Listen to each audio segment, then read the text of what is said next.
السلام علیکم ورحمۃ اللہ وبرکاتہ۔ بسم اللہ الرحمن الرحیم۔ الحمد للہ نحمده ونستعینه ونستغفره ونؤمن به ونتوکل علیہ ونعوذ باللہ من شرور انفسنا ومن سیئات اعمالنا، من یهده اللہ فلا مضل له ومن یضلل فلا ہادی له، ونشهد أن لا إله إلا الله وحده لا شريك له، ونشهد أن سيدنا وحبيبنا ونبينا مولانا محمدا عبده ورسوله صلى الله تبارك وتعالى عليه وسلم، أما بعد فأعوذ بالله من الشيطان الرجيم، بسم الله الرحمن الرحيم۔ إن الله اشترى من المؤمنين أنفسهم وأموالهم بأن لهم الجنة يقاتلون في سبيل الله فيقتلون ويقتلون وعدا عليه حقا في التوراة والإنجيل والقرآن، ومن أوفى بعهده من الله فاستبشروا ببيعكم الذي بايعتم به وذلك هو الفوز العظيم۔ صدق الله العظيم۔ قابل احترام بزرگ و دوستو، تراویح میں سورہ توبہ، سورہ یونس اور سورہ ہود کا ایک حصہ پڑھا گیا۔ گزشتہ کل یہ بات عرض کی گئی تھی کہ سورہ توبہ سیدنا عمر رضی اللہ تعالی عنہ فرمایا کرتے تھے کہ سورہ توبہ کا علم حاصل کرو۔ اس صورت میں اللہ تبارک و تعالی نے خاص طور پر یہ بتایا کہ ایمان والے کا اللہ تعالی سے، اللہ کے رسول صلی اللہ علیہ وسلم سے اور اللہ کے دین سے، اللہ کے دین کے کاموں سے کیسے تعلق ہوتا ہے، اور منافقین کا اللہ سے، اللہ کے رسول صلی اللہ علیہ وسلم سے، اللہ کے دین کے تقاضوں سے ان کا کیا برتاؤ، کیا رویہ ہوتا ہے، اس کو بڑے وضاحت کے ساتھ اللہ تعالیٰ نے اس صورت میں بیان فرمایا ہے۔ تو یہ بڑی اہم صورت ہے سورہ توبہ۔ اللہ تعالیٰ نے بڑے خوبصورت انداز میں ایمان والوں سے کہا، ایمان والا وہ ہے جو کلمہ پڑھتا ہے، لا الہ الا اللہ محمد الرسول اللہ۔ یہ اصل میں ایمان، یہ صرف اصل بول نہیں بلکہ ایک ایگریمنٹ ہے، ایک معاہدہ ہے۔ فرمایا ان اللہ اشترى من المؤمنین انفسهم واموالهم بان لهم الجنہ۔ اللہ تعالیٰ نے ایمان والوں کی جان کو، ان کے مال کو جنت کے بدلے میں خرید لیا ہے۔ سوچیں کتنی بڑی بات کی، اللہ تعالیٰ نے ایمان والوں کی جان، مال جنت کے بدلے میں خرید لیا۔ کیا مطلب ہے کہ ایمان والا اپنی جان کو اللہ کے حکم پر لگائے گا، اپنے مال کو اللہ کے حکم پر لگائے گا۔ جان، مال یہ دو بڑی قیمتی نعمتیں ہیں، اور اس غلط فہمی سے نکالا جا رہا ہے کہ یہ جان اور مال میری ملکیت ہے، کہ انسان جب کسی چیز کو اپنی ملکیت سمجھتا ہے تو اس پر اپنا حق جتاتا ہے، یہ مال میرا ہے۔ جب یہ ذہن بنتا ہے تو پھر آدمی اس مال کو اپنی مرضی پر لگائے گا۔ اللہ تبارک و تعالیٰ نے کہا دیکھو تمہارے پاس جو دو قیمتی نعمتیں ہیں، ہم نے جنت کے بدلے میں اس کو خرید لیا ہے۔ جان تو اسی کی دی ہوئی، مال تو اسی کا دیا ہوا، دے کر کہہ رہے کہ ہم نے خرید لیا ہے۔ اب ہمارا حکم جہاں ہوگا وہاں مال لگے گا، جان لگے گی، جہاں حکم ہوگا وہاں پر جو ہے ہمارا حکم پورا کریں گے۔ حکم آیا مال چھوڑنے کا تو مال چھوڑ کے بتایا۔ حضرت صہیب رضی اللہ تعالیٰ عنہ نے مال چھوڑ کر حکم پورا کیا، اپنا پورا سرمایہ زندگی بھر کا جو کمایا ہوا تھا سب چھوڑ دیا، اور چھوڑ کر حکم پورا کر کے مسجد قباء پہنچے تو آیت ان کی شان میں اتر رہی ہے، وَمِنَ النَّاسِ مَن يَشْرِي نَفْسَهُ ابْتِغَاءَ مَرْضَاتِ اللَّهِ۔ کیسے خوش نصیب ہیں، دیکھو اللہ کو خوش کرنے کے لیے اپنا سب کچھ لگا دیا انہوں نے۔ یہ ہے حکم آیا تو گھر چھوڑنے کا، گھر چھوڑ کے بتایا۔ حکم آیا تو جان دینے کا موقع آیا تو 70 جانیں دے کر بتائی احد میں۔ یہ پوری تاریخ ہے۔ غزوہ تبوک میں فصلیں تیار ہیں، حکم آیا تو ان فصلوں کو چھوڑ کر حکم پورا کر کے بتایا۔ اسی کو کہتے ہیں ان اللہ اشترى من المؤمنین انفسهم واموالهم بان لهم الجنہ۔ ہر مسلمان کلمہ پڑھنے کے بعد یہ اس کا معاہدہ اللہ سے ہو جاتا ہے۔ جب یہ معاہدہ ہوتا ہے تو اس کا اثر زندگی میں کیسے ظاہر ہوتا ہے؟ اللہ تعالیٰ اگلی آیت میں 9 صفات بیان کر رہے ہیں. یہ جو انسان اپنی جان مال کو اللہ کے لیے بیچ دے، جنت کے بدلے میں بیچ دے، اس کے اندر یہ خوبیاں، یہ چیزیں نظر آتی ہیں. سب سے پہلی چیز التائبون العابدون الحامدون السائحون الراکعون الساجدون الآمرون بالمعروف والناہون عن المنکر والحافظون لحدود اللہ وبشر المؤمنین. کیا خوبصورت انداز میں کہہ رہے ہیں، دیکھو یہ میرے بندے ہوتے ہیں، انہوں نے کلمہ پڑھ کر جو ہے یہ میرے سے معاہدہ کر لیا ہے. ان کی سب سے پہلی صفت یہ ہے کہ وہ توبہ کرنے والے ہیں، اپنی غلط زندگی کو چھوڑنے والے ہیں، اللہ کی طرف رجوع ہونے والے ہیں. کیونکہ انسان دنیا میں رہتے ہوئے اس سے اونچ نیچ ہوتی ہے، کمی بیشیاں ہوتی رہتی ہیں. پہلی صفت کلمہ والے کی، ایمان والے کی، وہ ہے توبہ کرنا. الم یعلموا ان اللہ هو یقبل التوبۃ عن عبادہ، کیا وہ نہیں جانتے کہ توبہ تو اللہ ہی قبول کرتا ہے. وآخرون اعترفوا بذنوبہم خلطوا عملا صالحا وآخر سیئا، کچھ اللہ کے بندے ایسے ہوتے ہیں جن کے ساتھ اچھے عمل اور برے عمل دونوں بھی ہوتے ہیں، لیکن برے عمل جب ہوتے ہیں تو اعتراف کر لیتے ہیں، اقرار کر لیتے ہیں. ایک صحابی تھے، ان سے ایک بہت بڑا گناہ ہو گیا.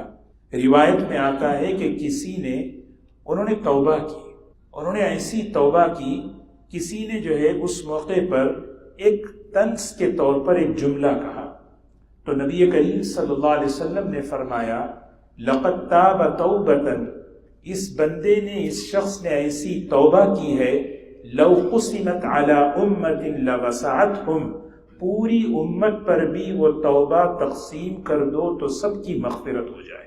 یہ اللہ تعالیٰ یہ توبہ دیکھنا چاہتے ہیں. گنہگار تو کلکم خطاؤون، سب کے سب گنہگار ہیں. بہترین گنہگار کون ہے؟ توبہ کرنے والا، بار بار اللہ کی طرف رجوع ہونے والا. اسی صورت میں آج ہم نے پڑھا حضرت کعب بن مالک رضی اللہ تعالی عنہ کی توبہ. امام بخاری رحمۃ حدیث کی ساری کتابوں میں یہ واقعہ موجود ہے. حضور اس واقعے قرآن پاک کے اندر اللہ نے اس کا تذکرہ فرمایا. خود حضرت کعب بن مالک رضی اللہ تعالی عنہ کہتے ہیں انصاری صحابی تھے، پرانے صحابہ میں سے تھے. جو 12 صحابہ مدینے کے مکے میں جو بیعت کی تھی، نبی کریم صلی اللہ علیہ وسلم کو دعوت دی تھی کہ آپ مدینہ تشریف لائیں، ان 12 میں یہ بھی ایک تھے. ایمان لائے تھے مکے میں اور تھے مدینے کے انصاری صحابی. خود کہتے ہیں کہ جب رسول اللہ صلی اللہ علیہ وسلم کو اللہ کی طرف سے حکم آیا کہ تبوک میں نکلنا ہے، اپنا واقعہ خود بیان کرتے ہیں کہ میرے دل میں خیال آیا، میرے پاس تو بہترین سواری ہے، چلو اللہ کے رسول صلی اللہ علیہ وسلم جا رہے ہیں، میں اپنی تیز سواری سے ان کے پاس جا کر مل لوں گا. بس تھوڑی سی سستی ظاہر کی، تھوڑی سی جو ہے کاہلی سستی ہوئی، یہاں تک کہ صحابہ نکل پڑے، تبوک بھی پہنچ گئے. نبی کریم صلی اللہ علیہ وسلم نے وہاں پر پوچھا کہ کعب نظر نہیں آ رہے، کیونکہ بڑے صحابی، پرانے صحابی تھے، کعب نظر نہیں آ رہے. تو کسی نے کہا کہ آج کل ان کے پاس مال زیادہ آ گیا. کہتے نا کہ بزی ہو گئے، کیوں؟ مال زیادہ آ گیا. تو فوراً حضرت معاذ رضی اللہ تعالیٰ عنہ نے فرمایا نہیں، کعب ایسے آدمی نہیں، وہ دل کے بڑے صاف ہیں، ہو سکتا ہے کوئی عذر ہو جس کی وجہ سے نہ آ سکے. بہر کے حضرت کعب کہتے ہیں کہ میرے دل میں تھا کہ مجھے جانا ہے، یہاں تک کہ تبوک سے واپسی ہو رہی ہے. نبی کریم صلی اللہ علیہ وسلم، صحابہ کرام واپس تشریف لا رہے مدینہ منورہ، اور منافقین آ رہے، یعتذرون الیکم اذا رجعتم الیہم قل لا تعتذروا قد نبأنا اللہ من اخبارکم. اللہ تعالیٰ نے فوراً پہلے ہی بتا دیا، نبی جی جب آپ مکہ مدینہ پہنچیں گے یہ منافقین آپ کے پاس آئیں گے اور اپنے جھوٹے بہانے تک بتائیں گے، آپ کہہ دیجئے لا تعتذروا، آپ کا عذر ہمیں سننا نہیں ہے، جو کچھ کیا چھٹا ہے وہ اللہ نے سنا دیا. قد نبأنا اللہ من اخبارکم، اللہ نے سب کچھ بتا دیا ہے. تو حضرت کعب فرماتے ہیں اللہ نے مجھے بڑی فصاحت دی تھی زبان میں. بعض آدمیوں کو زبان بڑی اچھی ہوتی ہے، بات سے، الفاظ سے لوگوں کے دلوں کو موہ لیتے ہیں، اپنی بات منوا لیتے ہیں۔ فرمایا کہ حضرت کعب رضی اللہ تعالی عنہ، اللہ نے مجھے فصاحت کا، بولنے کا سلیقہ عطا فرمایا، میں چاہتا تو میں اپنا کوئی نہ کوئی عذر پیش کر کے بچ جاتا، لیکن میرے دل میں یہ بات آئی کہ نہیں، مجھے سچ کہنا ہے۔ یہ پورے واقعے کا خلاصہ خود حضرت کعب رضی اللہ تعالیٰ عنہ فرماتے ہیں، اللہ نے مجھے سچائی کی بنیاد پر نجات دی، سچ میں نجات ہے۔ فرماتے ہیں جب نبی کریم صلی اللہ علیہ وسلم تشریف لائے، میں حاضر ہوا، کہنے لگی یا رسول اللہ صلی اللہ علیہ وسلم، بس میری سستی اور کاہلی تھی کہ میں آپ کے ساتھ نہیں آ سکا۔ اللہ کے رسول صلی اللہ علیہ وسلم نے فرمایا تمہارا معاملہ تو اللہ کے حوالے ہے، جب تک اللہ کی طرف سے کوئی فیصلہ نہ آ جائے بس۔ اور دوسری بات فرمائی کہ حضرت کعب کے ساتھ کہ سوشل بائیکاٹ کر دیا، کوئی شخص مدینے میں حضرت کعب سے بات نہ کرے۔ 3 صحابہ تھے، ہلال ابن امیہ، مرارہ ابن ربیع اور کعب ابن مالک، تینوں کے ساتھ سوشل بائیکاٹ۔ حضرت کعب فرماتے ہیں کہ بڑا مجھے جو ہے نا دل پر بوجھ تھا کہ کہیں اس دوران میری موت نہ آ جائے اور اس حال میں میں مر جاؤں کہ اللہ کے رسول صلی اللہ علیہ وسلم مجھ سے ناراض ہے۔ مجھے اس کا فکر تھا کہیں اللہ تبارک و تعالی نبی کو اپنے پاس بلا لے اور مجھ سے ناراض ہو کر دنیا سے چلے جائے، میرا کیا بنے گا۔ یہ ایمان والوں کی ہمیشہ یہ فکر ہوتی ہے اللہ راضی ہو، اللہ کے رسول صلی اللہ علیہ وسلم راضی ہو، کیونکہ منافقین قسمیں کھا کھا کر کہتے تھے ہم اللہ کو خوش کرنے کے لیے، اللہ کے رسول کو خوش کرنے کے لیے کر رہے ہیں۔ اللہ تعالیٰ نے کہا قسمیں مت کھاؤ، اسی لیے قسم کھانا نفاق کی علامت ہے، بلا وجہ قسم نہیں کھانا چاہیے، بات بات پر قسم یہ منافق کی صفت ہے۔ تو حضرت کعب رضی اللہ عنہ فرماتے ہیں اللہ کے رسول صلی اللہ علیہ وسلم نے تو بائیکاٹ کر، میں مسجد آتا نماز کے لیے، اللہ کے رسول صلی اللہ علیہ وسلم کو کنکھیوں سے دیکھتا کہ آپ مجھے دیکھ تو نہیں رہے، آپ مجھے دیکھتے، نظریں ملتی تو جھکا لیتے، سلام کرتا سلام کا جواب نہیں، بڑا پریشان۔ ضاقت علیکم الارض بما رحبت، زمین پوری وسعت کے باوجود تنگ ہو چکی تھی کہ کروں تو کیا کروں۔ میں اپنے دوستوں کے پاس گیا، ابو طلحہ میرے دوست تھے، کہنے لگے یار تم میرے بھائی ہو، تم میرے دوست ہو، بتاؤ میں کیسا ایسا آدمی ہوں، میرے بارے میں تم کیا کہتے ہو۔ حضرت ابو طلحہ خاموش، کوئی جواب نہیں۔ اس دوران ایک بڑا حادثہ یہ ہوا کہ باہر کا ایک بادشاہ تھا غسان نامی، اس نے اپنے قاصد کو بھیجا اور ایک خط لکھ کر بھیجا، اور اس خط میں یہ لکھا ہوا تھا کہ کعب ہم نے سنا کہ تمہارے نبی نے تم پر بڑی زیادتی کی ہے اور تمہارا سوشل بائیکاٹ کر دیا ہے، ہم یہ دعوت دیتے ہیں تمہیں کہ تم ہمارے پاس آؤ، تمہارے لیے تو بڑی زمین کھلی ہوئی ہے۔ سوچے وہ آدمی جو ہے مدینے کی گلیوں میں آواز لگا رہا ہے کہ کعب کون ہے، کعب کون ہے، تو کسی نے کہا وہ آدمی ہے، تو میں نے اس نے مجھے خط دیا، میں نے وہ خط پڑھ کر مجھے رونا آ گیا کہ اب تو جو ہے اس سے بڑی آزمائش کہ مجھے باطل قوتیں بھی مجھے اس طرف بلا رہی ہیں۔ میں نے اس خط کو آگ میں پھینکا۔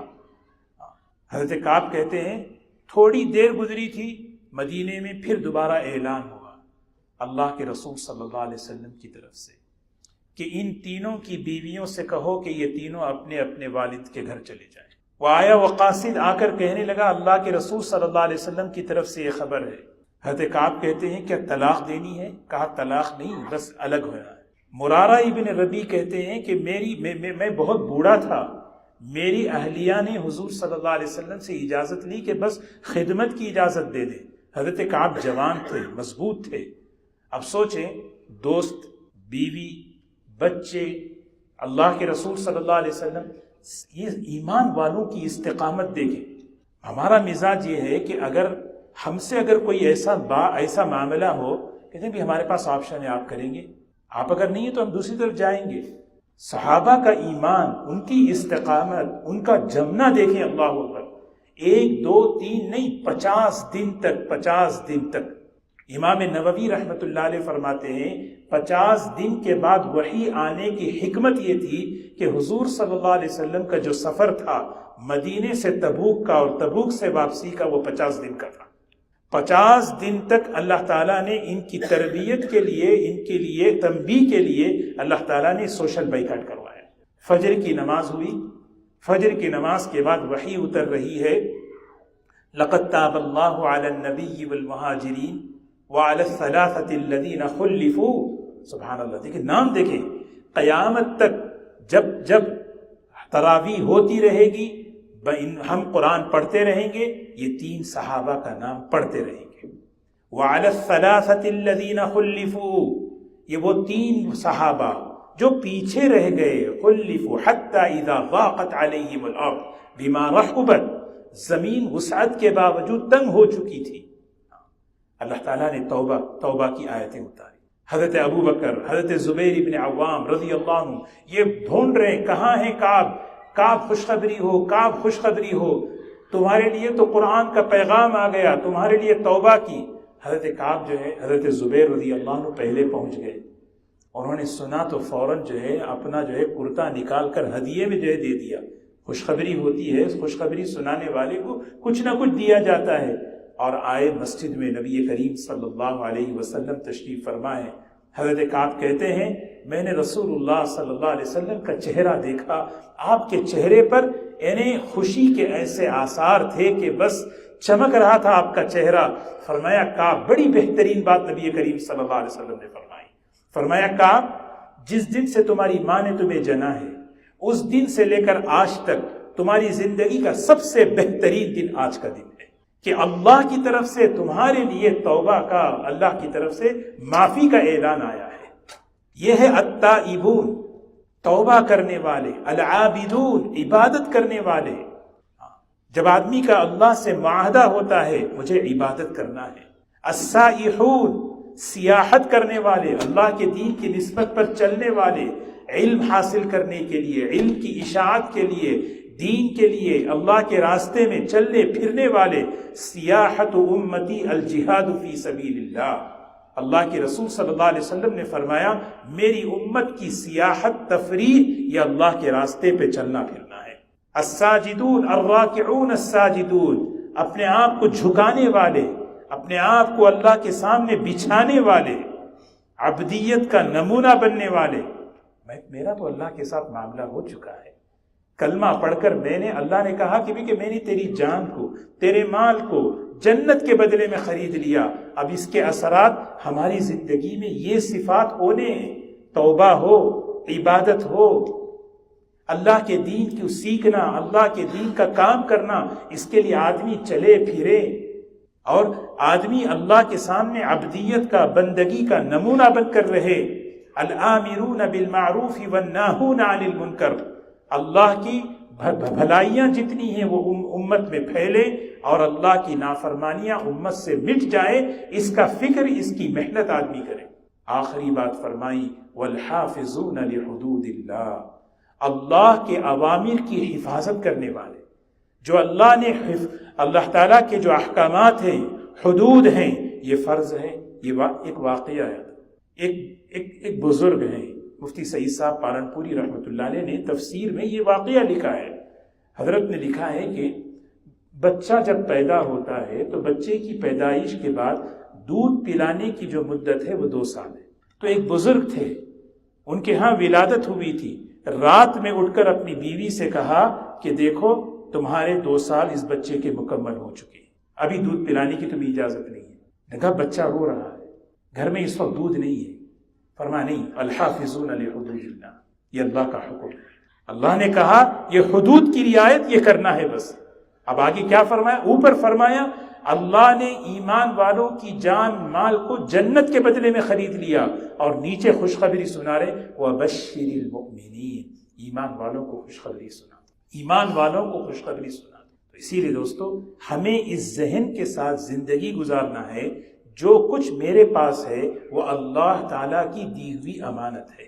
یہ ذہن صحابہ کا بنا تھا، یہی وجہ تھی آپ دیکھیں غزوہ تبوک کے موقع پر سبحان اللہ آپ حضرات بارہا سنتے ہیں سیدنا ابو بکر رضی اللہ تعالی عنہ پورا مال لے کر حاضر ہو گئے۔ اگر مال کو اپنا سمجھتے، اپنی ملکیت سمجھتے یہ فیصلہ نہیں کرتے۔ حضرت عمر رضی اللہ تعالی عنہ آدھا سامان لے کے آ گئے، عثمان ابن عفان، عبد الرحمن ابن عوف، صحابہ کا جو انفاق تھا، ان کا جو خرچ تھا، انہوں نے کہا ہمارا اللہ سے تعلق ہے، اللہ کے رسول صلی اللہ علیہ وسلم سے تعلق ہے، اللہ کے دین سے تعلق ہے، ہمارے سامنے اللہ کے حکم کے مقابلے میں میرے مال کی کوئی حیثیت نہیں ہے۔